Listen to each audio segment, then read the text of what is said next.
Jai Sri Krishna.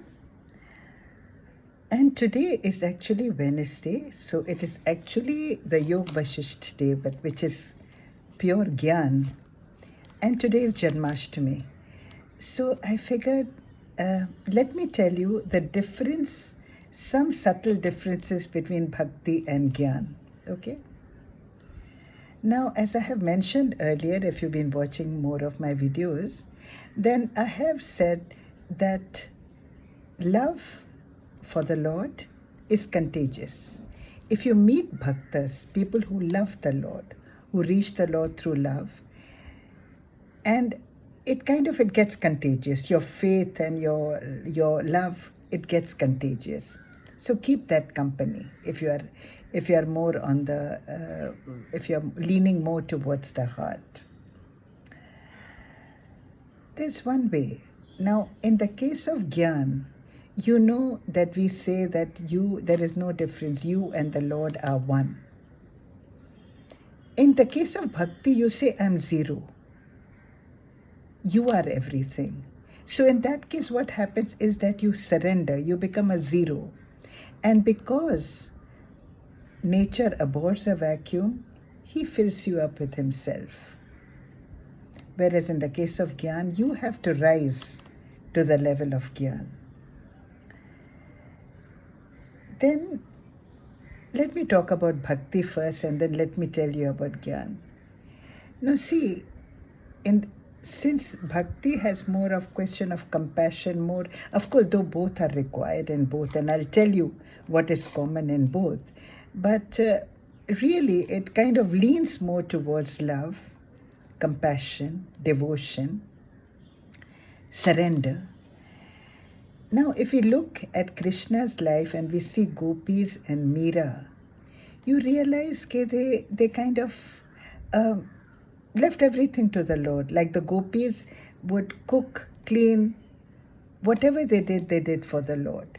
And that also is a form of meditation. Whereas Meera and Radha gave unconditional love. There is a bhajan of Meera where she says, Jahan bithave ut hi baithun, jo de soi khaun, Meera ke prabhu girdhar nagar, bar bar bale jaun. Which means that wherever you make me sit, I will sit. Jahan bithave ut hi baithun, jo de soi khaun, whatever you will give me to eat. And don't forget that Meera was a princess. Whereas Radha, Krishna left. And of course, she cried when he left, but after that, she never complained because she felt he was with her all the time. So it's unconditional love, whereas I must say that our love, the love that we know in the world, is a business transaction where you scratch my back and I'll scratch yours. Okay, now what about Gyan? In Gyan, they tell you that everything is an illusion. Yeah, Bhakti doesn't talk about that much. It talks more about love. Of course, it talks about Maya, and I will say what is common, but really, as I said, they lean more to, whereas Gyan will start by saying everything is an illusion. We are a drop in the ocean. The Lord is the ocean. We are the waves or the bubble that comes out in the ocean. We are the silence between the two thoughts. Gyan says that. Energy, we are made of the same energy. Then Gyan also says the other is hell, because always it is the other that makes you unhappy. Maybe you want to be like them, maybe the other one is troubling you, so we always talk of the other being hell. Having said that, of course they said that we all are one and we need to love each other too. And they also say, the Gyanis also say, we have no security other than the awareness that we are in God and God is in us.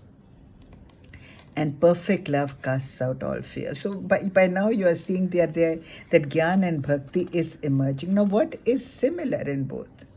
Well, we both say that control your Kam, Krodh, Lobh, Moh, Ahankar, which is the veil that separates us from God. What is Kam? Passion.